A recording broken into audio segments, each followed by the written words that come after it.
स्वागत है मित्रों आप सभी का Vijay Singh study group channel में।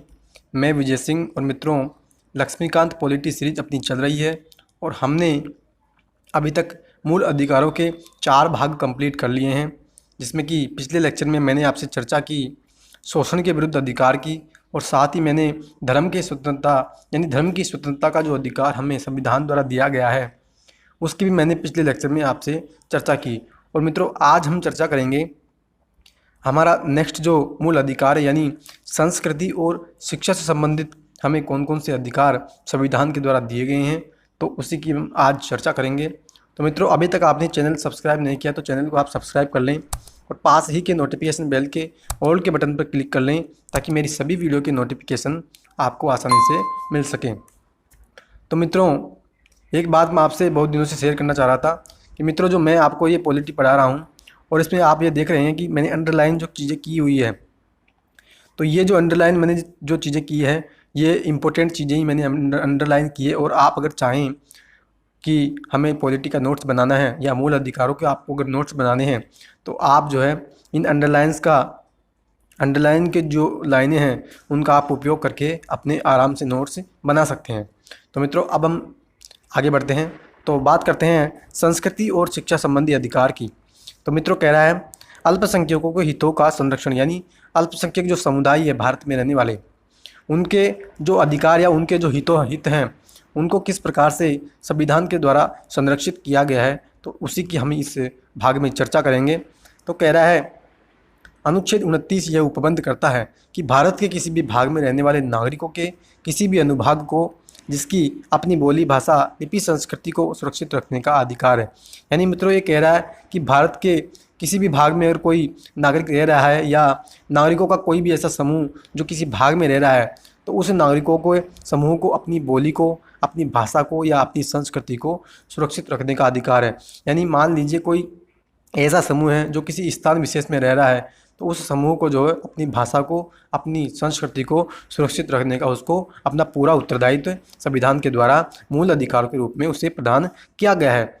बात आगे कही जा रही है कि इसके अतिरिक्त किसी भी नागरिक को राज्य के अंतर्गत आने वाले संस्थान या उससे सहायता प्राप्त संस्थान में धर्म जाति या भाषा के आधार पर प्रवेश से रोका नहीं जा सकता। यानी मित्रों आगे ये कह रहा है कि कोई भी अगर नागरिक है उसको अगर वह राज्य के अंतर्गत आने वाली किसी संस्थान में अगर वो सहायता प्राप्त संस्थान है तो उसको जो है उस संस्थान में प्रवेश के लिए यानी कि धर्म के आधार पर या जाति के आधार पर उस संस्थान में उस व्यक्ति को प्रवेश लेने से रोका नहीं जा सकता।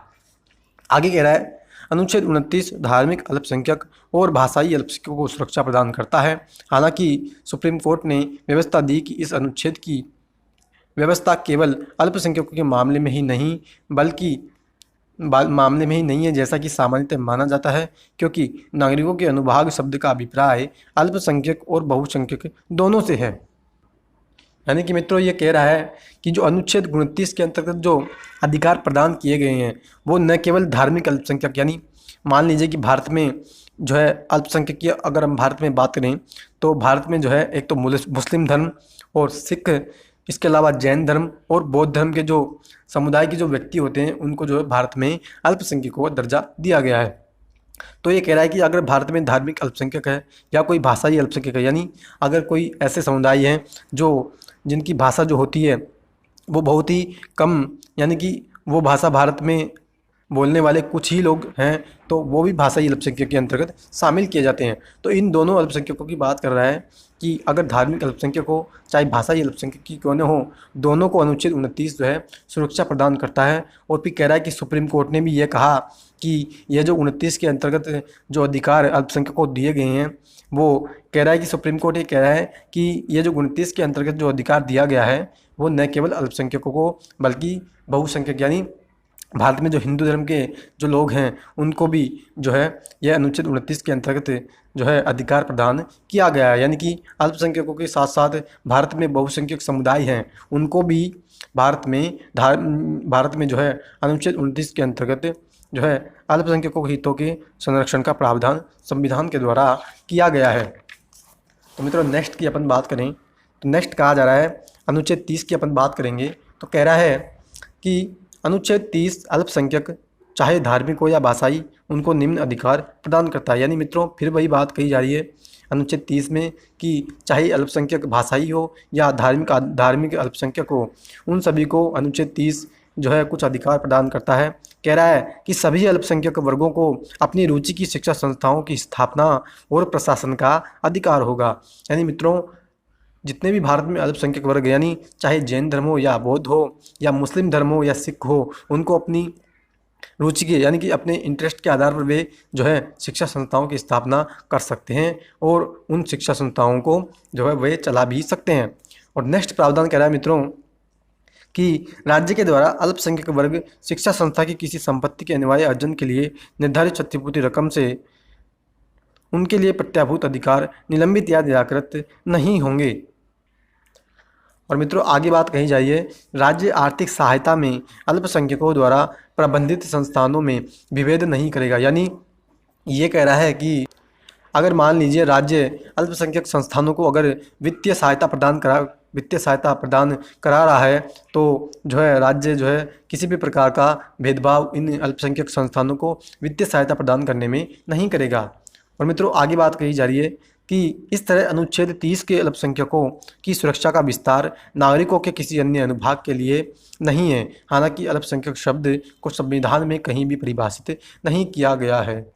यानी कि मित्रों ये कह रहा है कि जैसे कि अनुच्छेद 29 की अपन ने अभी बात की कि अनुच्छेद 29 के अंतर्गत जो अधिकार दिए गए हैं वो अल्पसंख्यकों के साथ साथ जो है बहुसंख्यकों को भी दिए गए हैं। मैंने अभी हाल ही में आपसे जो है अभी चर्चा की कि जो है ये कह रहा है ना कि नागरिकों के अनुभाग शब्द का अभिप्राय अल्पसंख्यक और बहुसंख्यक दोनों को है। यानी जो अनुच्छेद 29 का जो अधिकार संविधान के द्वारा दिया गया है वो अल्पसंख्यकों के साथ साथ बहुसंख्यक दोनों को दिया गया है। उसी प्रकार से ये कह रहा है कि अनुच्छेद 30 के अंतर्गत जो अधिकार दिए गए हैं वो केवल अल्पसंख्यकों को ही दिए गए हैं। और बाद में कह रहा है कि जो है अल्पसंख्यक शब्द का भारत के संविधान में जो है यानी कि कह रहा है कि अल्पसंख्यक शब्द को संविधान में कहीं भी परिभाषित नहीं किया गया। यानी कि अल्पसंख्यक शब्द की क्या परिभाषा होगी, संविधान में जो है इस शब्द की किसी भी प्रकार से कोई परिभाषा नहीं दी गई है। और मित्रों मैंने जो है एक शब्द की ओर आपसे पिछले लेक्चर्स में चर्चा की थी इसी मौलिक अधिकारों में,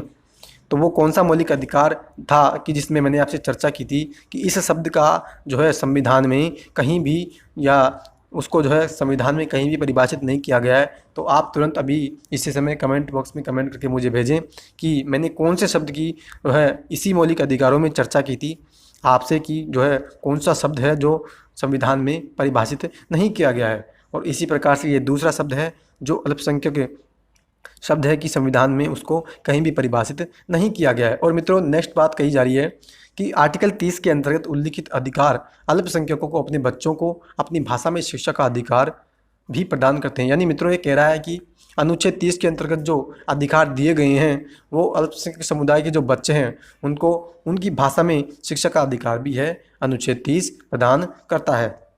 और मित्रों नेक्स्ट कहा जा रहा है कि अल्पसंख्यक शिक्षा संस्थाएं 3 प्रकार की होती है। यानी अल्पसंख्यकों द्वारा जो शिक्षा संस्थाएं स्थापित की जाती है वे 3 प्रकार की संस्थाओं की बात कर रहा है कि राज्य से आर्थिक सहायता और मान्यता लेने वाले संस्थान। यानी ऐसे अल्पसंख्यक संस्थान हैं जो कि राज्य से जो है वित्तीय सहायता लेते हैं और राज्य ही उनको मान्यता प्रदान करता है। नेक्स्ट कह रहा है कि ऐसे संस्थान जो राज्य से मान्यता लेते हैं लेकिन उन्हें आर्थिक सहायता प्राप्त नहीं होती। यानी अल्पसंख्यक संस्थान ऐसे संस्थान जो कि मान्यता तो राज्य ही उनको देता है लेकिन वे संस्थान जो होते हैं वो संस्थान राज्य से सहायता प्राप्त नहीं करते। और आगे बात कही जा रही है कि ऐसे संस्थान जो राज्य से मान्यता या सहायता नहीं लेते, यानी कि तीसरे संस्थान की बात की जा रही है कि तीसरे कुछ ऐसे संस्थान भी होते हैं अल्पसंख्यक जो कि राज्य से मान्यता भी नहीं मिलती उनको और वे राज्य उनको सहायता भी प्रदान नहीं करते।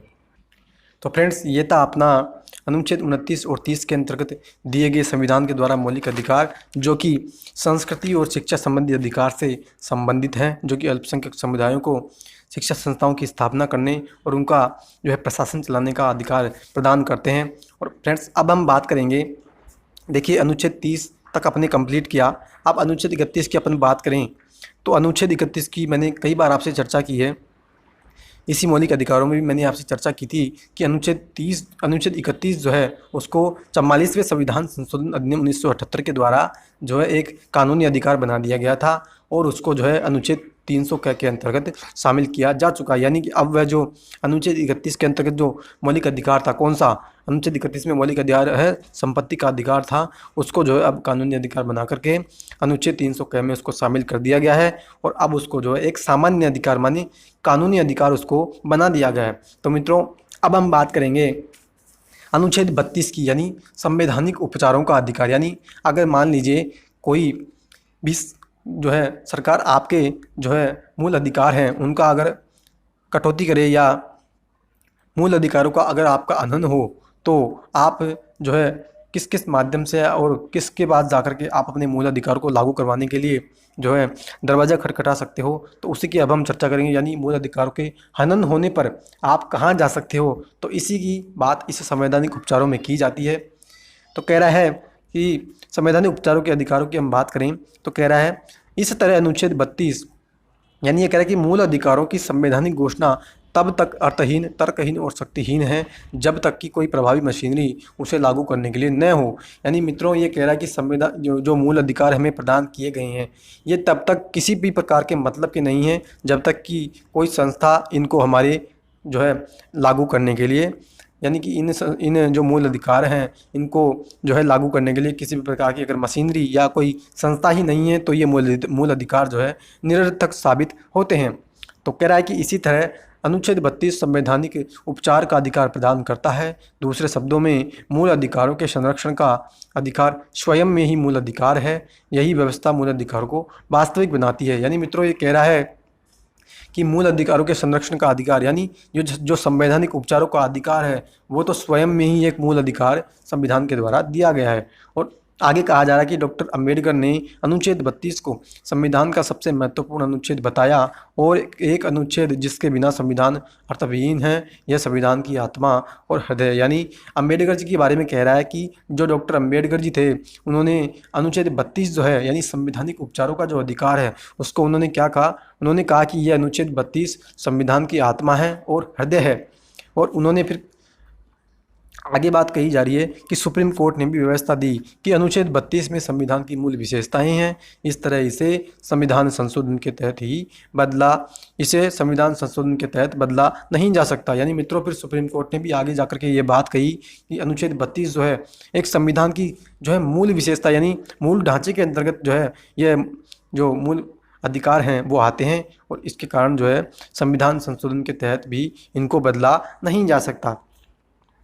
तो मित्रों, आगे हम बात करें तो आगे कह रहा है कि उच्चतम न्यायालय को किसी भी मूल अधिकार के संबंध में निर्देश या आदेश जारी करने का अधिकार है और उसे द्वारा जारी रिटें भी शामिल है। बंदी, प्रत्यक्षीकरण, परमादेश, प्रतिषेध, उत्प्रेक्षण और अधिकार प्रक्षा। यानी मित्रों, अगर मान लीजिए आपके मूल अधिकारों का हनन हो रहा है तो आप जा सकते हो सुप्रीम कोर्ट और हाई कोर्ट।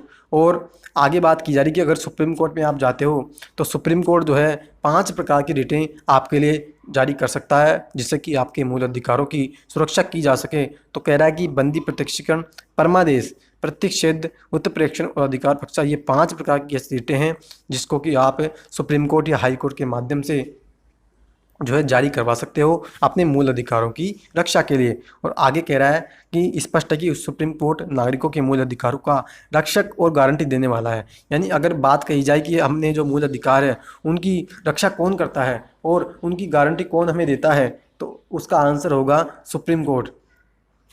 तो आगे बात कही जा रही है मूल अधिकारों के क्रियान्वयन के बारे में सुप्रीम कोर्ट का न्यायिक क्षेत्र मूल तो है पर अनन्य नहीं। यानी मित्रों, ये कह रहा है कि मूल अधिकारों का जो क्रियान्वयन होगा या मूल अधिकारों की जो रक्षा होगी वो सुप्रीम कोर्ट का अधिकार जो है वो न्यायिक क्षेत्र तो यानी कि जो मूल अधिकारों की जो सुप्रीम कोर्ट हमारे मूल अधिकारों की रक्षा करता है वो अधिकार सुप्रीम कोर्ट के पास तो है लेकिन अनन्य नहीं है। यानी केवल सुप्रीम कोर्ट के पास ही आपके मूल अधिकारों की रक्षा का अधिकार नहीं है, आप जो है आपके जो मूल अधिकारों की रक्षा का अधिकार है वो हाई कोर्ट के पास भी होता है। यानी कि मित्रों, ये कह रहा है कि हाई कोर्ट और सुप्रीम कोर्ट दोनों के पास आपके मूल अधिकारों की रक्षा करने का अधिकार है।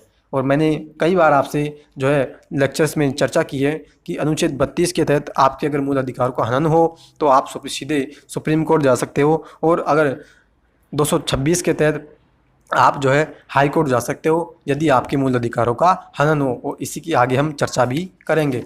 तो मित्रों, बात की जा रही है कि आगे कह रहा है कि इसका जुड़ाव अनुच्छेद 226 के तहत उच्च न्यायालय के न्यायिक क्षेत्र से है।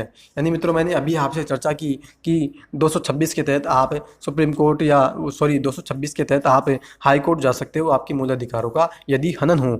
आगे बात कह रहा है कि इसका अर्थ है कि जब किसी नागरिक के मूल अधिकारों को हनन होता है तो संविधान पक्ष के पास या तो उच्च न्यायालय या उच्चतम न्यायालय में सीधे जाने का विकल्प होता है। यानी मैंने आपसे पहले ही इस बात की चर्चा भी की है।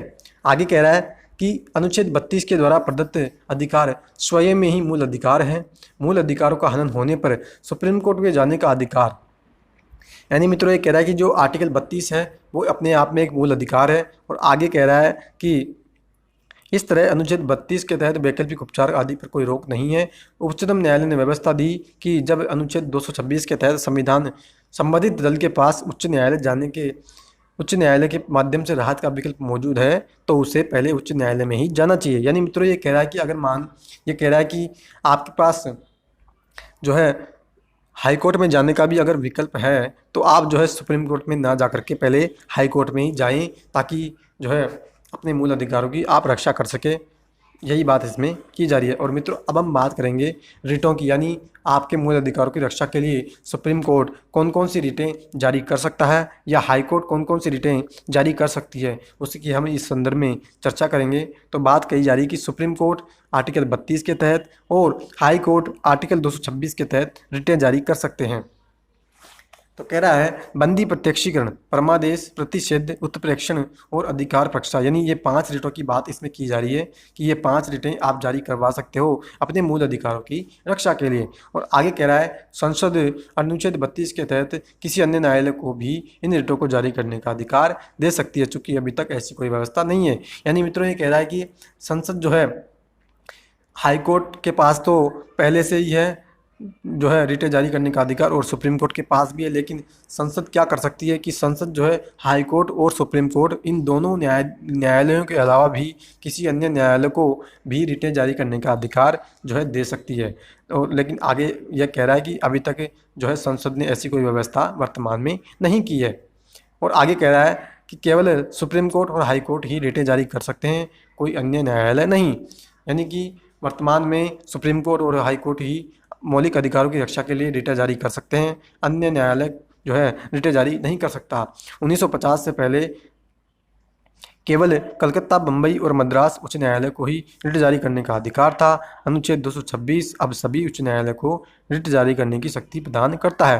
यानी मित्रों ये कह रहा है कि 1950 से पहले की अगर अपन बात करें तो 1950 से पहले कलकत्ता, बम्बई और मद्रास के जो हाई कोर्ट हैं वो ही केवल जो है रिटें जारी कर सकते थे। लेकिन अब वर्तमान में क्या है कि अनुच्छेद 226 के माध्यम से सभी उच्च न्यायालय को ये शक्ति दे दी कि आप जो है नागरिकों के मूल अधिकारों की रक्षा के लिए रिटें जारी कर सकते हैं। और आगे कहा जा रहा है कि ये रिट अंग्रेजी कानून से लिए गए हैं, जिन्हें विशेषाधिकार रिट भी कहा जाता है, और इन्हें राजा द्वारा जारी किया जाता है, जिन्हें अब भी न्याय का झरना कहा जाता है। यानी मित्रों ये जो रिटें जारी की जाती है वो रिटें हमने अंग्रेजी कानून से ली हैं, और इनको जो है विशेषाधिकार रिट भी हम कहते हैं।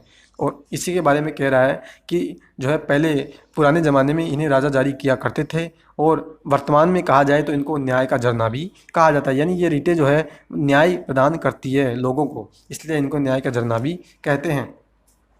और मित्रों बात आगे कहता है कि उच्चतम न्यायालय का रिट संबंधी न्यायिक क्षेत्र उच्च न्यायालय से 3 प्रकार से अलग है। यानी मित्रों सुप्रीम कोर्ट का जो रिट संबंधी जो क्षेत्र है वो हाई कोर्ट से 3 प्रकार से अलग है। तो कह रहा है कि उच्चतम न्यायालय केवल मूल अधिकारों के क्रियान्वयन को लेकर रिट जारी कर सकता है। यानी मित्रों अगर आपके मूल अधिकारों का उल्लंघन हो रहा हो या मूल अधिकारों की आपके मूल अधिकार अगर छीन रहे हों तो सुप्रीम कोर्ट जो है आपके मूल अधिकारों के क्रियान्वयन के लिए रिट जारी कर सकता है। यानी कि केवल आप जो है मूल अधिकारों के क्रियान्वयन के लिए ही सुप्रीम कोर्ट से रिट जारी करवा सकते हो। लेकिन आगे कह रहा है कि उच्च न्यायालय जो है वो मूल अधिकारों के अलावा किसी अन्य उद्देश्य को लेकर भी जो है रिट जारी कर सकता है। और किसी अन्य उद्देश्य में कह रहा है किसी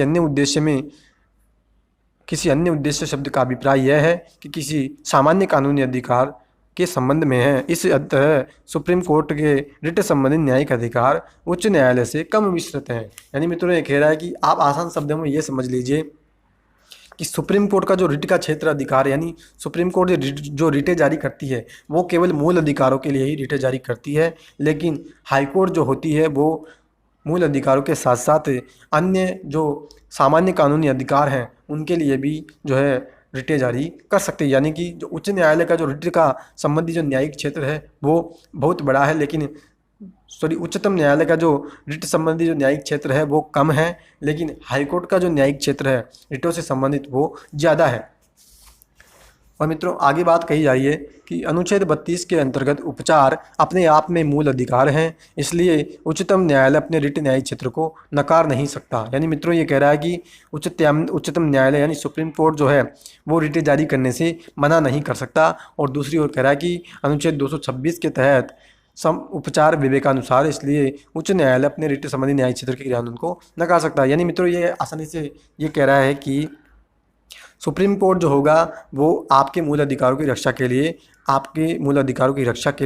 रिट जारी करने से मना नहीं कर सकता, लेकिन जो हाई कोर्ट है वो आपको जो है मूल अधिकारों की रक्षा के लिए रिट जारी करने से मना कर भी सकता है। यानी कि इसी बात की इसमें चर्चा की जा रही है कि सुप्रीम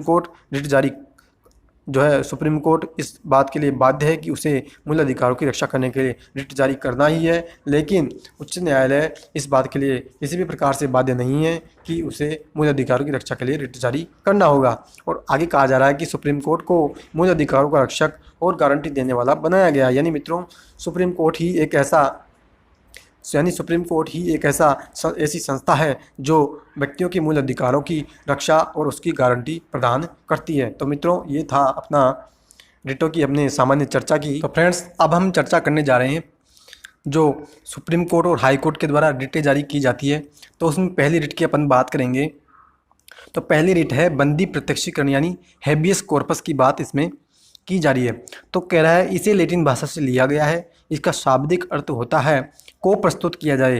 यानी मित्रों आप आसान भाषा में ये समझिए कि बंदी प्रत्यक्षीकरण का मतलब होता है कि बंदी जो होगा उसको जो है समक्ष, यानी किसके समक्ष, तो हाई कोर्ट या सुप्रीम कोर्ट के समक्ष उसको जो है प्रस्तुत किया जाता है। तो आगे कहा जा रहा है, आगे इसमें बात की जा रही है बंदी प्रत्यक्षीकरण की रिट सार्वजनिक प्राधिकरण हो या व्यक्तिगत दोनों के खिलाफ जारी की जा सकती है। यानी मित्रों सुप्रीम कोर्ट या हाई कोर्ट जो बंदी प्रत्यक्षीकरण की रिट जारी करेगा वो कोई चाहे निजी, यानी कि कोई निजी व्यक्ति हो या व्यक्तिगत हो या कोई सार्वजनिक प्राधिकरण हो, दोनों के खिलाफ यह रिट जारी जो है की जा सकती है। आगे कह रहा है यह रिट तब जारी नहीं किया जा सकता जब यदि हिरासत कानून सम्मत है, कार्यवाही किसी विधानमंडल या न्यायालय की अवमानना के तहत हुई हो, न्यायालय के द्वारा हिरासत न्यायालय के न्याय क्षेत्र से बाहर हुई हो। यानी मित्रों ये कह रहा है कि कुछ परिस्थितियों की बात कर रहा है कि कुछ ऐसी परिस्थितियां हैं जिसमें कि जो है रिटें जारी नहीं की जा सकती। तो वो कौन सी परिस्थितियां हैं, तो उसी की परिस्थितियों की बात कह रहा है कि यदि मान लीजिए किसी को गिरफ्तार किया गया है कानून के अनुसार, यानी कानून के तहत उस व्यक्ति को गिरफ्तार किया गया है, या किसी व्यक्ति ने जो है विधानमंडल या न्यायालय की जो है अवमानना कर दी, यानी उसके जो दीवानी के जो आदेश दिए जाते हैं या फिर किसी फौजदारी आदेश की उसने अवमानना कर दी, तो उस व्यक्ति को जो है उसी परिस्थिति में रिटें जो है जारी नहीं की जाती।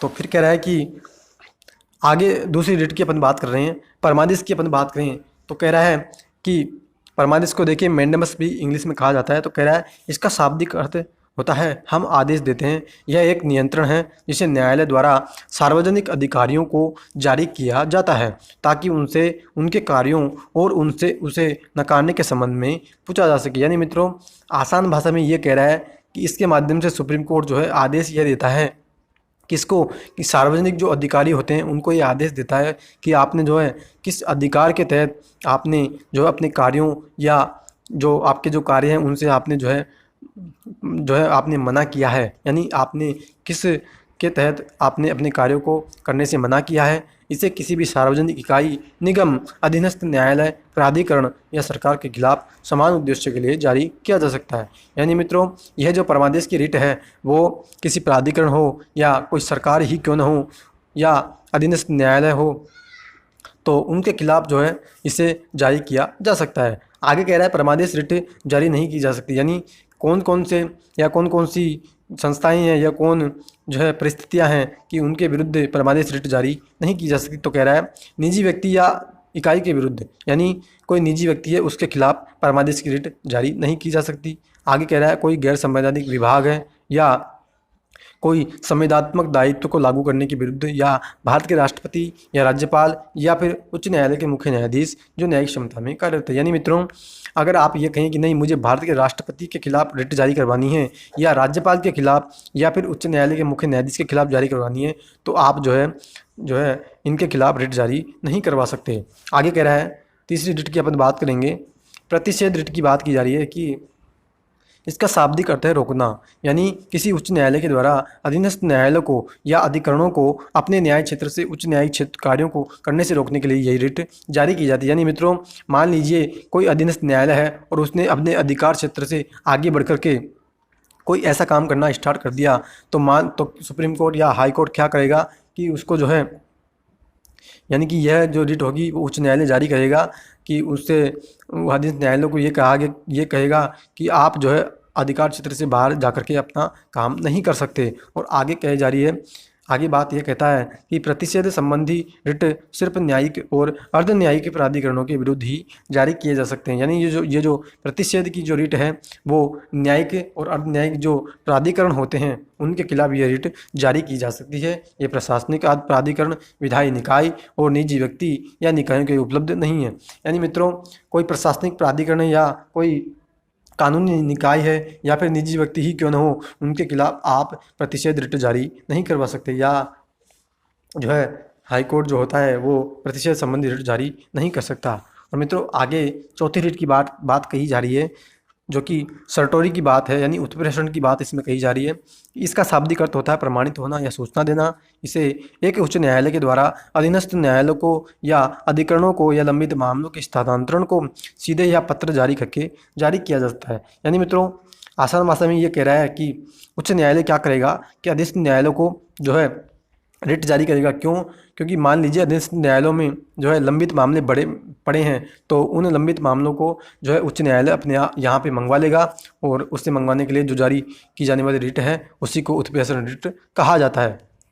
और मित्रों कह रहा है कि जैसे कि पहले उत्प्रेषण की रिट सिर्फ न्यायिक या अर्ध न्यायिक प्राधिकरणों के खिलाफ ही जारी किया जा सकता था, प्रशासनिक इकाइयों के खिलाफ नहीं।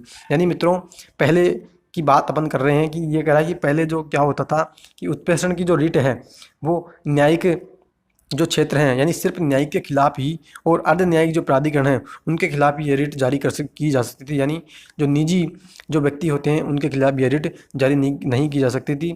लेकिन फिर क्या हुआ कि 1991 में सुप्रीम कोर्ट ने ये कहा कि उत्प्रेषण व्यक्तियों के अधिकारों को प्रभावित करने वाले प्रशासनिक अधिकारों के खिलाफ भी जारी की जा सकती है।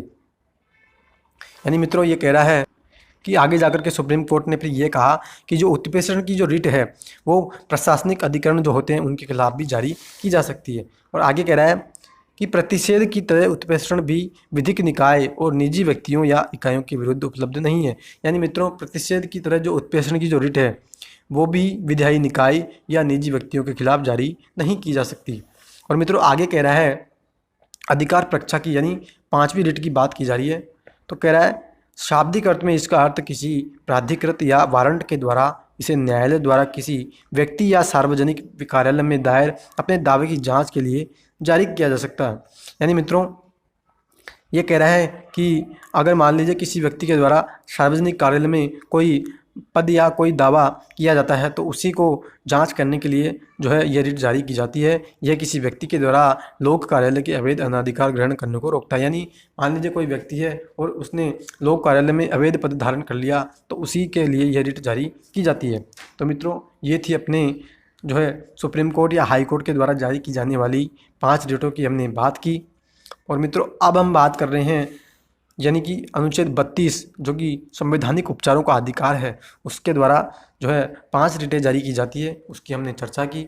और अब हम बात करेंगे अनुच्छेद 33 की जो कि सशस्त्र बलों के लिए मूल अधिकारों की बात करता है। यानी जो सशस्त्र बल भारत में हैं उनके जो कौन कौन से उनके कौन कौन से मूल अधिकार उनको प्रदान किए गए हैं उसी की हम इसमें चर्चा करेंगे। तो कह रहा है अनुच्छेद 33 संसद को यह अधिकार देता है कि वह सशस्त्र बल, अर्धसैनिक बल, पुलिस बल और खुफिया एजेंसी और अन्य के मूल अधिकारों पर युक्ति युक्त प्रतिबंध लगा सके। इस व्यवस्था का उद्देश्य उनके समुचित कार्य करने और उनके बीच अनुशासन बनाए रखना है। यानी मित्रों ये कह रहा है कि अनुच्छेद 33 ने संसद को यह अधिकार दिया, यानी अनुच्छेद 33 ने क्या कहा कि अनुच्छेद 33 ने संसद को इस बात का अधिकार दिया है कि संसद क्या कर सकती है कि सशस्त्र बल है या फिर अर्धसैनिक बल यानी पुलिस बल हो या कोई खुफिया एजेंसी है, तो उनके अंदर जो कार्य करने वाले कर्मचारी हैं उनके मूल अधिकारों पर संसद जो है अनुच्छेद 33 के तहत प्रतिबंध लगा सकती है। इसी बात की इसमें चर्चा की जा रही है और उसका कारण बता रहा है कि अनुशासन को ध्यान में रखते हुए संसद जो है उनके अधिकारों पर प्रतिबंध लगा सकती है। आगे कह रहा है अनुच्छेद 33 के अंतर्गत ये कह रहा है मित्रों, अनुच्छेद 33 के अंतर्गत विधि निर्माण का अधिकार सिर्फ संसद को है, न कि राज्य विधानमंडल को। यानी मित्रों ये कह रहा है कि अनुच्छेद 33 के अंतर्गत अगर कानून का निर्माण करना होगा तो केवल और केवल संसद ही अनुच्छेद 33 के अंतर्गत कानून का निर्माण कर सकती है। यानी मित्रों अगर सशस्त्र बलों के मूल अधिकारों पर प्रतिबंध लगाने की अगर बात की जाए तो केवल संसद ही उनके अधिकारों पर प्रतिबंध लगा सकती है। इस तरह के संसद द्वारा बनाए गए कानून को किसी न्यायालय में किसी मूल अधिकार के उल्लंघन के संबंध में चुनौती नहीं दी जा सकती। यानी मित्रों संसद द्वारा अगर सशस्त्र बलों के मूल अधिकारों को प्रतिबंध लगाने के लिए कानून अगर बनाया जाता है तो जो है किसी भी न्यायालय में जाकर के कोई भी सशस्त्र बल का व्यक्ति मूल अधिकारों के उल्लंघन के मामले में जो है चुनौती नहीं दे सकता है। और मित्रों नेक्स्ट अपन बात करें तो कह रहा है अनुच्छेद 34 की अब हम बात करेंगे। तो कह रहा है अनुच्छेद 34 में क्या क्या चीज़ें शामिल की जाती है तो उसी की हम चर्चा करते हैं। तो कह रहा है अनुच्छेद 34 मार्शल लॉ और मूल अधिकार, यानी मार्शल लॉ के बारे में इसमें बात की जा रही है कि अनुच्छेद 34 मूल अधिकारों पर तब प्रतिबंध लगाता है जब भारत में कहीं भी मार्शल लॉ लागू हो। यानी मित्रों अगर भारत में किसी भी क्षेत्र में अगर मार्शल लॉ लागू कर दिया जाए, यानी मार्शल लॉ का मतलब आप ऐसा समझिए कि किसी क्षेत्र में अगर सेना का शासन लगा दिया जाए तो उस परिस्थिति में कौन कौन से व्यक्तियों के मूल अधिकार होंगे तो उसी की इसमें चर्चा की जा रही है।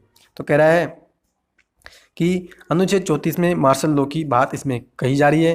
तो कह रहा है कि मार्शल लॉ की संविधान में व्याख्या नहीं की गई है, इसका शाब्दिक अर्थ है सैन्य शासन। यानी मित्रों मैंने अभी आपसे चर्चा की कि मार्शल लॉ का मतलब ही यह होता है कि सेना का शासन, लेकिन संविधान में जो है इसकी व्याख्या यानी कि जो मार्शल लॉ की जो शब्द है उसकी संविधान में व्याख्या नहीं की गई है। और मित्रों आगे कह रहा है यह ऐसी स्थिति का परिचायक है जहां सेना के द्वारा सामान्य प्रशासन को अपने नियम कानूनों के तहत संचालित किया जाता है।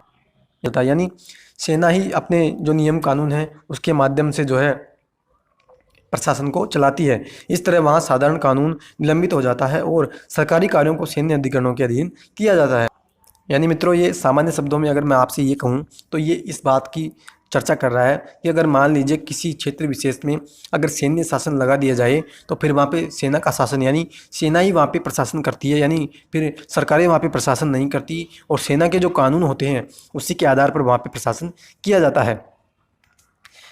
तो इसी संदर्भ में मित्रों मैं अगर आपसे चर्चा करूं तो म्यांमार में भी जो सेना के द्वारा तख्तापलट किया गया, यानी म्यांमार के अंदर सेना ने जो है वहाँ की सत्ता हथिया ली है, तो इसी की बात जो है उसको जो है आप यहाँ से लिंक कर सकते हैं। और मित्रों आगे कह रहा है मार्शल लॉ घोषित होने पर संविधान में कोई विशेष प्राधिकरण की व्यवस्था नहीं है, हालांकि इसे अनुच्छेद 34 के तहत भारत में कहीं भी लागू किया जा सकता है। यानी मित्रों ये कह रहा है कि मार्शल लॉ लगाने के लिए संविधान में कोई विशेष प्रावधान तो नहीं किया गया, लेकिन अगर मार्शल लॉ लगाना हो तो हम अनुच्छेद 34 का उपयोग कर सकते हैं।